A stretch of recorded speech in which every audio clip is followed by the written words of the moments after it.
Bonjour à tous. Merci beaucoup d'être venus à la 6e rencontre client export de BPI France Assurance Export. On est là pour parler des enjeux de l'export et je vais tout de suite laisser la parole à Nicolas Dufour, directeur général de BPI France et auteur de la désindustrialisation de la France de 1995 à 2015. Il ne me l'a pas demandé, hein. Bon, bonjour à tous et toutes. Et donc pour ces rencontres, on en fait 2 fois par an? 1 fois par an. Alors c'est que les années passent vite. Terriblement vite d'ailleurs. Et très heureux de vous avoir tous ici. C'est vraiment la communauté de l'export parisienne. Pour une actualité qui reste assez dynamique. Donc je vous donne 2-3 points sur BPI France. Et puis ensuite quelques messages. Sur BPI France, donc 2021, grosse année. Grosse année de crédit export. On a fait pratiquement 400 millions de crédit export. On a fait 27 dossiers, 400 millions. Donc on est quand même encore et toujours plus que jamais les pros du petit dossier. Hein, c'est la grande banque des petits dossiers. À vos côtés. Donc ça c'est très important. C'est ce pourquoi nous avons été mandatés à l'époque par notre actionnaire État quand on a lancé notre activité de crédit export. Maintenant ça nous ramène à 2014. 2014-2015. Beaucoup d'Afrique, 80% d'Afrique, ce qui peut, le moment venu, commencer d'ailleurs à poser quelques questions, évidemment. Beaucoup de secteurs publics, et donc l'obligation pour nous de diversifier un peu les pays, et puis d'aller beaucoup plus vers le secteur privé africain, évidemment. À vos côtés, toujours. Alors, on a une grosse activité également de projection à l'international avec nos clients. Vous savez qu'on a un modèle bancaire qui est totalement centré client, extrêmement lean, où l'essentiel de l'opération et de l'intelligence collective de la banque est dans le réseau, au contact du client, dans nos 55 agences, où nous avons une cellule internationale systématiquement. Et donc notre obsession, c'est de tutoyer le client et de l'accompagner partout, de l'encourager, de lui donner des idées, de lui faire rencontrer des partenaires potentiels, de faire du matching, etc., etc. Donc ça, on le fait de plus en plus. On a développé nos accélérateurs à l'export. Les accélérateurs, vous voyez ce que c'est. Ce sont des programmes d'executive education très profonds, puisqu'ils durent entre 18 mois et 2 ans pour l'entrepreneur. Et sur 18 mois à 2 ans, on étale à peu près 35 jours de conseils et de formation, ainsi que de coaching auprès de l'entrepreneur. Et on a fait donc on en a fait 120. On a fait 120 promotions. 120 promotions, on a fait passer 2000 entreprises dans nos écoles. Donc c'est devenu un énorme truc. En fait, on est devenu le plus gros programme d'executive education, je pense européen, honnêtement, pour patronnes et patrons de PME. Et là-dedans, il y a des accélérateurs spécialisés internationaux. Et puis, il y a par ailleurs des programmes internationaux dans les accélérateurs verticaux consacrés à la mécanique, l'aéronautique, l'automobile, le textile, etc., puisque c'est beaucoup par filière. Ensuite, on emmène beaucoup nos clients à l'étranger. Et on a fait combien de missions, Pedro? 300, 400, pratiquement 400. Ouais. Donc c'est un énorme travail de propulsion qu'on fait avec nos partenaires de Business France. On pousse beaucoup l'assurance prospection, qui est fondamentale, et qui s'est beaucoup développée. Pedro vous donnera les chiffres tout à l'heure, mais on a une très belle croissance de l'assurance prospection. C'est un produit qu'on aime beaucoup, et qui donc a le soutien de l'État, c'est une dépense publique, et qui continue de trouver incontestablement son marché. Et puis on continue aussi, avec nos amis de la direction du Trésor, à pousser l'enrichissement du catalogue, de manière à ce que, globalement, tous ensemble, ici, on reste... pour ce qui est de la place de Paris, compétitif par rapport aux autres places de financement et de garantie export, sachant qu'il y a une concurrence de plus en plus forte entre notre place et les autres places. Voilà, donc on est content d'avoir franchi une étape qu'on souhaitait depuis longtemps autour de la garantie des projets stratégiques. Et donc ça, c'est très important. Permettre d'avoir la garantie de l'État sur des projets qui sont en France, même si la part française est relativement faible. Et à partir du moment où l'unité de production en question va beaucoup exporter, ça c'est vraiment très très important. Et puis il y a d'autres innovations que nous avons proposées et sur lesquelles peut-être Pedro reviendra tout à l'heure et qui nous paraissent nécessaires pour que, encore une fois, notre place globalement ne perde pas en part de marché par rapport à d'autres places européennes en particulier. Voilà ce que je peux vous dire rapidement. Et sachant que, bon, alors en dézoomant sur le seul métier de l'export, si je vous donne 2-3 éléments sur le plan stratégique de BPI France, vous ne serez pas surpris de savoir que les 2 gros chapitres du plan stratégique de BPI France sont la réindustrialisation, qui est la condition du redémarrage de l'export, et peut-être, si on y arrive avec un travail acharné, de la réduction tendancielle du drame de notre déficit du commerce extérieur, 100 milliards cette année, une catastrophe que personne n'aurait jamais imaginée il y a encore une dizaine d'années. Et puis la décarbonation, mais tout ça va ensemble. Hein, ça, les 2 gros chapitres, c'est donc réindustrialisation et décarbonation de l'économie française. Alors il y en a d'autres, hein, mais pour ce qui vous concerne, c'est ça qui, je pense, affleure au-dessus du grand récit général de BPI France. Alors sur la réindustrialisation, énormément de moyens mis, que je pourrais développer, bien entendu. Hein. Bon, il y a tout le financement de l'industrie, bien sûr, mais il y a surtout la volonté qu'on a de faire remonter un certain nombre d'usines en France issues de la deep tech française. Hein, c'est-à-dire de toutes ces startups qui sont créées par des chercheurs entrepreneurs et qui sont pas du digital, qui sont de la deep tech, donc qui sont en élaboration de produits complexes qu'à un moment il faut bien fabriquer. Et jusqu'ici, ces produits complexes, en fait, on allait les industrialiser en Chine. On faisait l'indus, comme on dit, là-bas. Hein, et la décision de facto, presque passive et fatale, c'était que l'unité de production serait loin, pas ici. Maintenant, les choses ont changé. Maintenant, la possibilité d'avoir une unité de production ici, en France, avec des financements, en particulier BPI France, importants, et un coût du travail qui a quand même été largement traité par les exonérations massives de charges, le crédit impôt recherche, le plan de relance, le plan France 2030, etc. Ça redevient possible, si ce n'est attractif, hein, notamment pour les petites séries. Donc on a un plan qui est très ambitieux et qui est très, comment dire, c'est une montre suisse, et cette montre suisse, sachez qu'elle est opérationnelle, permettant de faire monter jusqu'à une centaine de nouvelles usines par an, qui chacune exporteront probablement 95% de leur production. C'est là où ça s'enchaîne avec le sujet export. C'est-à-dire qu'on n'a aucune chance de redresser notre déficit si on ne fait pas juste plus d'usines en France, c'est tout. Et dans le contexte qu'on connaît, climatique, ces usines doivent être nativement décarbonées. D'où le 2e chapitre, qui est celui de la décarbonation de l'économie. Et tout ça est tout à fait possible. Il faut des entrepreneurs. Donc nous, on est là pour les encourager, les accompagner, leur mettre tout ce qu'il faut, quoi, 360 degrés, consultants, le matching avec des managers quand ils sont des purs chercheurs. Bref, tout ça, c'est la logique de ce qu'on fait dans les universités, hein, avec les start-up studios qu'on a créés un peu partout. Et puis on fait monter toute une nouvelle génération d'entrepreneurs deep tech qui n'existaient pas. Et ça monte. Hein. Quand on a lancé ce plan, c'était il y a 3 ans, il y avait 50 startups deep tech par an, de plus. Et maintenant, il y en a 250. Et notre objectif, c'est de permettre d'engendrer 500 startups deep tech par an. Donc 500 startups deep tech, ça veut dire, ensuite, évidemment, il y a le darwinisme, c'est toujours la manière dont travaille BPI France. On construit des énormes tas de sable avec énormément d'entrants, le deal flow à la base, pour avoir une chance d'avoir une entreprise 2, 3, 4, 5, 10 de qualité au sommet par sélection naturelle. Et pour qu'on y arrive, il faut qu'on ait, nous pensons, au minimum 500 startups deep tech de plus par an. Donc on est seulement à la moitié du chemin. Mais on va y arriver. On a la boîte à outils. Ce qui nous ralentit un peu, c'est le monde universitaire qui est un monde parfois conservateur. Hein. C'est pas évident pour un chercheur de sauter dans la piscine pour créer sa boîte, et c'est pas évident pour toute la chaîne de commandement qui monte jusqu'à la montagne Sainte-Geneviève au ministère de la Recherche, de comprendre qu'en fait, il faut une projection business radicale. Cela dit, on a fait d'énormes progrès. Hein, et donc, vous avez 30% des PhD français qui veulent créer des boîtes maintenant. Donc le monde a complètement changé.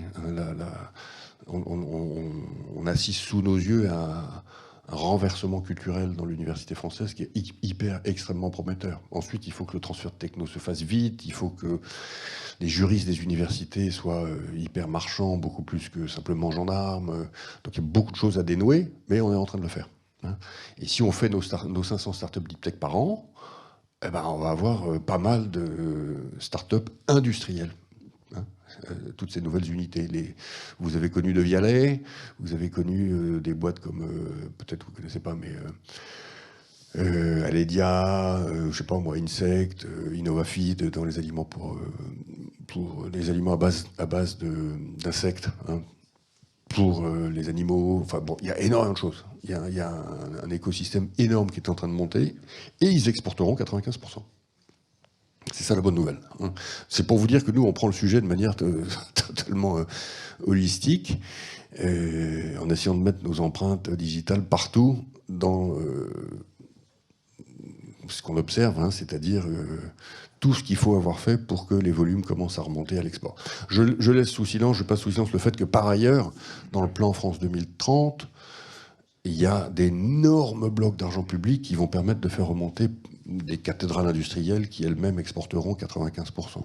Donc vous allez avoir dans 15 jours une très grosse annonce dans la région Rhône-Alpes, hein, cathédrale industrielle. Voilà. Et qui exportera littéralement 100%. Hein. Mais par ailleurs, ce qu'on va faire dans le financement des grandes unités d'électrolyse pour l'hydrogène, c'est pareil, hein, il y aura une dimension d'exportation très importante. Et je ne fais que citer 2 exemples là, mais il va y en avoir pas mal d'autres. Hein. Dans les batteries, si on arrive à construire une énorme usine de voitures électriques en France, il y aura une dimension d'exportation. Donc je vous dis tout ça parce que ça vous permet de comprendre comment en surplomb, on lit le scénario de relève en fait de la France sur son front d'exportation. Alors oui, j'ai sorti un livre, effectivement, il y a 3 semaines, où j'ai essayé de comprendre ce qui s'était réellement passé, sachant que je dis tout de suite que à la fin des fins, la raison pour laquelle j'ai voulu comprendre, c'est que j'entendais trop de gens nous expliquer que l'euro était responsable de la désindustrialisation et de nos défaites à l'export. Et je ne sais pas pourquoi, ça me grattait. Je trouvais que c'était trop rapide pour être vrai. Et donc j'ai interviewé 47 entrepreneurs de l'époque, exportateurs tous, pour qu'ils nous racontent ce qui s'était passé pour eux, dans leur chair, dans toutes les régions de France et dans tous les secteurs industriels. Bon, bah, c'est pas l'euro. Aucun ne dit, c'est frappant, hein, aucun ne dit, le problème c'était l'euro, surévalué, aucun. Ils disent tous, l'euro c'était génial. Ça nous a simplifié la vie, c'était avant les dévaluations massives des Italiens qui avaient quand même dévalué de 50% les Italiens en 1996, hein, faut pas oublier. C'était dramatique, donc non, tout le monde dit que l'euro c'était la solution en fait. Alors, les raisons de la désindustrialisation ne sont donc pas là. Elles sont dans le comportement collectif de la société française, qui s'est totalement tournée contre l'industrie. Mais méthodiquement, vous prenez toutes les verticales de ce qui fait que ça marche ou ça marche pas. Dans chacune des verticales, on a fait ce qu'il fallait pour que ça marche pas. Voilà. Et donc aujourd'hui, on a une chance de pivoter et de relancer quelque chose, mais il faudra que dans chacune des verticales, on fasse ce qu'il faut pour que ça marche. C'est aussi bête que ça. Éducation, médias, coût du travail, financement de l'innovation, rapprochement entre l'industrie et les universités, financement export, garantie, tout, absolument tout. Syndicalisme, très important, évidemment. Création globale d'un désir d'industrie et création globale d'un désir de redresser la barre tragique de nos comptes à l'export. Culture, d'ailleurs, du déficit. Plus personne n'a la culture du déficit, hein, tout le monde s'en fout. Mais donc tout ça doit... Mais vous voyez, il suffit de le dire. Ensuite, on va le faire. Et vous êtes avec nous, partie de toutes ces communautés qui vont, j'espère, peut-être nous aider à réussir ce grand chantier. Voilà, je voulais vous dire ça ce matin et vous remercier par avance.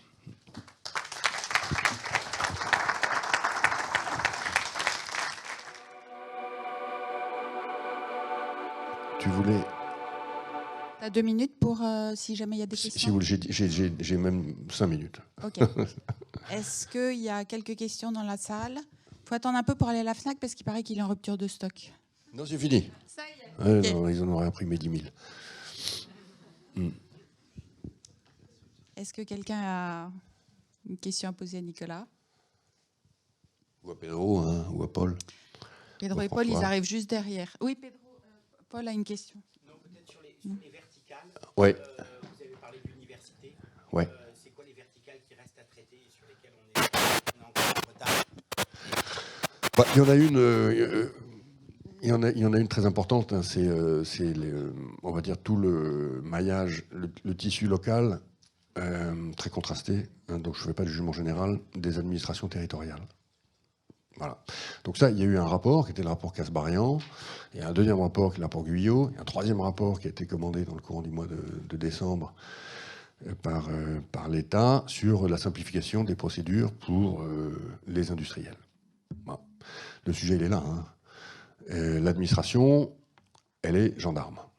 Alors, parfois, vous avez un préfet business. De plus en plus, vous avez des sous-préfets qui sont plutôt marchands, parce qu'ils sont plus jeunes, etc. Mais malheureusement, dans l'administration, vous ne choisissez pas vos collaborateurs. Donc, ce n'est pas le préfet qui choisit son DREAL, ce n'est pas le préfet qui choisit son inspecteur du travail, ce n'est pas le préfet qui choisit sa patronne de la maladie du travail. Il a ce qu'il a, quoi. Et malheureusement, encore dans un grand nombre de cas, on est dans la grande tradition, quand même extraordinairement napoléonienne, hein, et verticale, d'une administration qui fait son job super bien, quoi, trop bien. Hein, et c'est très dur pour les industriels. En particulier les messages passés au DREAL. On a au total réussi à absorber, avec que vaille, hein, la question de l'inspection du travail. Parce que comme vous le savez tous, on a signé un protocole additionnel de l'Organisation internationale du travail que les autres pays européens n'ont pas signé, qui est beaucoup plus exigeant, beaucoup plus dur, et qui donne beaucoup plus d'indépendance aux inspecteurs. Avec cette absurdité qui est que, par conséquent, quand on est attaqué devant la cour de l'OIT, on est jugé par des gens qui, eux, n'ont pas signé ce protocole. Hein, bon. Il se trouve que, bon an, mal an, c'est la pierre qui roule. Dans les interviews que j'ai faites, ici ou là, il y a encore des plaintes, mais il y en a moins sur ce sujet-là. Hein. En revanche, ce qui monte beaucoup, c'est les DREAL. Dès que vous voulez faire une extension, c'est quand même très long, très difficile. Ce qui monte beaucoup aussi, c'est la justice. C'est-à-dire qu'il y a tellement de recours que la question de la rapidité de la justice est fondamentale. Or, la justice n'est pas rapide. Et puis surtout, elle n'est pas prédictive. Et elle ne comprend pas ce que ça veut dire pour l'entrepreneur. C'est-à-dire que l'entrepreneur, il a une audience le jeudi 23 mars. Elle est fondamentale pour lui parce qu'il est le pied sur l'accélérateur pour pouvoir lancer ses constructions, ses investissements, etc. Et le 22 mars, dans l'après-midi, il reçoit un coup de fil en lui disant « Ah, ben, c'est renvoyé. Pas le temps. On a trop de dossiers demain. » Ah, ben, zut alors. Et c'est renvoyé à quand? Bah, c'est renvoyé le 15 octobre. Ah oui, mais attendez, là, je vais perdre 30 millions. Bah oui, mais on ne sait pas faire. Donc ça, c'est totalement décourageant. Et c'est une explication majeure du fait que beaucoup d'entrepreneurs disent en fait, vouloir faire monter leurs usines à l'étranger, y compris juste de l'autre côté de la frontière. Donc en Allemagne, en Suisse, en Belgique, en Espagne, c'est incroyable. Vous interrogez un ferrailleur de Brest, j'en ai vu l'autre jour, lui, il veut construire une grande usine de traitement de la ferraille. Il a le choix entre rester en Bretagne et ça va prendre le temps que ça va prendre sans réponse. Et puis l'Espagne qui lui dit, en 3 semaines, vous avez un terrain, un permis de construire. Voilà. Donc dans les verticales à traiter, il y a ça. Et tout le monde en est conscient. C'est beaucoup de réglementaires. C'est un peu législatif, mais par les temps qui courent, on ne va pas voter beaucoup de lois. Et c'est énormément culturel. Comment est-ce qu'on travaille la culture? Comment est-ce qu'on donne à tout le monde le désir, au fond, de rapidité? C'est un des chantiers sur lesquels on est aussi. J'ai proposé à l'État de faire des accélérateurs pour les DREAL. Oui, c'est vrai. Et d'ailleurs pour les présidents d'université aussi. Tout le monde, je considère que tout le monde est entrepreneur dans l'âme. Donc ça s'applique à tout le monde. Hein. Un président d'université, c'est un chef d'entreprise de facto maintenant. Et donc on peut lui construire une école avec des consultants et des machins pour qu'il fasse tout, sa digitalisation, son internationalisation, son tout. Et un DREAL, finalement, c'est pareil. Ou l'injecter dans des écoles d'entrepreneurs, où il y a une promo de 30 entrepreneurs, et on met 2 DREAL avec 28 patrons de PME bien musclés, et on fait du collectif. Voilà, ça répond à ta question. Mais c'est ultra pragmatique ce que je dis là. C'est-à-dire que je l'ai vraiment proposé. Ensuite, j'aimerais bien qu'on y arrive. J'aimerais bien qu'on y arrive. Parce que pour moi, c'est la clé. C'est la clé. Le financement, c'est bon. Encore une fois, le basculement culturel des universités, s'il y a un vrai portage politique, et avec Sylvie Retailleau, ça va le faire, parce qu'elle a tout compris, on va progresser largement. Hein. La loi Pacte a fait faire des progrès gigantesques déjà. Bon, l'appétence des chercheurs pour créer des boîtes, elle vient naturellement. Bon, ensuite, il y a la position des... il y a un point fondamental, la commande publique. Commande publique. Il faut quand même que les grandes structures, notamment dans le spatial, dans le militaire, dans la santé, les hôpitaux, achètent les grands objets complexes de la nouvelle France industrielle, fabriqués en France. Sinon, ça va être dur. Or, historiquement, c'est pas ce qui se passe. Historiquement, quand on construit une usine de medtech en France, elle vend à l'étranger, elle vend pas aux hôpitaux français. Quand on fait une start-up de robotique médicale à Montpellier, elle vend aux hôpitaux américains, allemands, et elle ne vend pas aux hôpitaux français. Les hôpitaux français achètent du matériel américain. Ça, c'est quand même un énorme problème. Mais on est dessus aussi. Hein, c'est-à-dire qu'on a une espèce de tableau de bord de là où c'est vert, là où ça clignote rouge, et on essaie de tout traiter. C'est méthodique, ça prend un peu de temps, mais voilà. Grâce à vous, on va y arriver. Merci beaucoup, Nicolas. Tu vas être en retard et nous Allez, aussi. je fais une business review. Merci à tous. Bon travail. Merci beaucoup bonne d'être matinée. venu.